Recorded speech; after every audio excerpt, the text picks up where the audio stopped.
Welcome. What I'd like to talk about today is the English Civil War, and I want to try and keep this as brief as I can.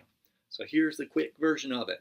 English Civil War, mid-17th century, a struggle between the monarchy and Parliament over whether England is going to be an absolute monarchy or not. That's the simple version. Slightly more detailed version.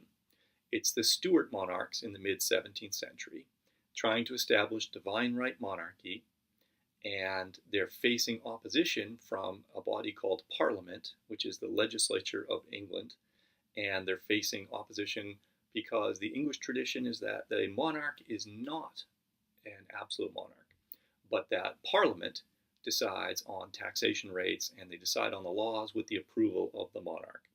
And so the Stuart kings, particularly Charles I of England, come up against this English tradition, and there's a war over who's right, and Parliament wins, establishing the precedent of England being a limited monarchy, sets it on the path toward becoming a more democratic nation, such as it is today. So, a couple of key points that they're fighting over. Parliament, which is made up of two houses. You've got the House of Lords, the high-ranking nobles and the bishops, and you have the House of Commons, which is made up of wealthy landowners known as gentlemen or the gentry, and minor nobles. So it's not a democracy. Only rich people can, and particularly people who get their wealth from land, can run for the House of Commons and serve in the House of Commons. So Charles I comes to power after the death of his father, James I. These are the Stuart monarchs. They are also kings of Scotland and Ireland, as well as kings of England. And Charles is really just trying to do what other monarchs of the time period are trying to do. In the 17th century, in France, in the Holy Roman Empire, in Russia, monarchs are trying to do the same thing. They're trying to establish the right to build an army, a standing army. They're trying to establish the right to dictate the religion to their people. And they're trying to establish the right to make laws without having to worry about any kind of legislature or constraint on their power. And also to collect taxes without any restraint on their power. Charles isn't trying to do anything differently than Louis XIV is trying to do in France, or the Holy Roman Emperor is trying to do, or Peter the Great in Russia. They're all trying to do the same thing. Charles fails at it, just as the Holy Roman Emperor does. And so Charles gets in there and he tries a couple of tactics that Parliament really disapproves of. He tries collecting taxes through what's called ship money. This is a tax that traditionally the monarchs were able to do without Parliament, but it was supposed to be very limited in nature to protect the coastal towns. Charles tries to widen that out. He sells titles of nobility. People hate that, especially the nobles. They feel like it cheapens their title. He uses something called the Star Chamber to prosecute his opponents, a court where people have very few rights. He tries to build a standing army in Ireland to control the Irish people, but people in England are afraid that this army will be brought over and used to control England as well.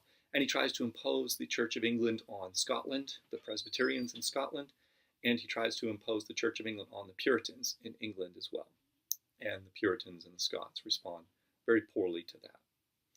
So he kind of cobbles things together and keeps things going for a little while, but Parliament becomes increasingly resistant. They demand he agree to a limitation of his rights in 1628 called the Petition of Right. He agrees to get his tax money, and he goes back on his word.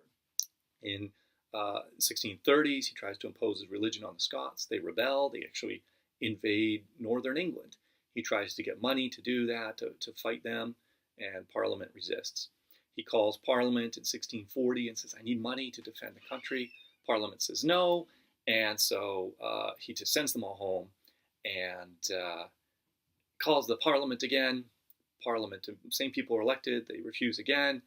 He tries to arrest his opponents, and this triggers the war. Short version of the war, he loses, gets executed. The guy that comes out on top is a guy named Oliver Cromwell, and he's an important member of Parliament. He's a Puritan. And for a while, Parliament tries to rule without any king, but they're corrupt and inefficient, so Cromwell says enough of this. He takes over, rules as essentially dictator. He does everything that Charles did. He imposes his Puritan religion on the people. He has a standing army. He rules without Parliament, and he essentially abuses his power the way that Charles was accused of doing. But he's more effective at it. He's a better absolute ruler, in a sense. But when he dies and his son tries to rule the same way, the English people aren't going to put up with it. So Parliament reconvenes. They invite Charles's son, who was in exile in France, Charles II, to come and be the new king. This is called the Restoration. Charles II, he kind of knows where the power lies, and so he plays nicely with Parliament. But when he dies, he has no legitimate heirs. He has lots of illegitimate children, but no legitimate heirs. And so his younger brother, James II, takes over. James II's like Daddy. He doesn't know when to stop. He's a closet Catholic, which the Puritans can't stand, and many of the other Anglicans at the time were nervous about. But more importantly, he tries to rule with divine right. He tries to rule without Parliament. He's only on the throne for 3 years before Parliament says enough of that. They kick him out. This is called the Glorious Revolution in 1688. And the new king, William III, they fight in Ireland at the Battle of the Boyne. William III wins. So the new king agrees to the Bill of Rights, and he agrees to rule as a limited monarch so he can get the throne of England for himself to help him fight his enemy, France.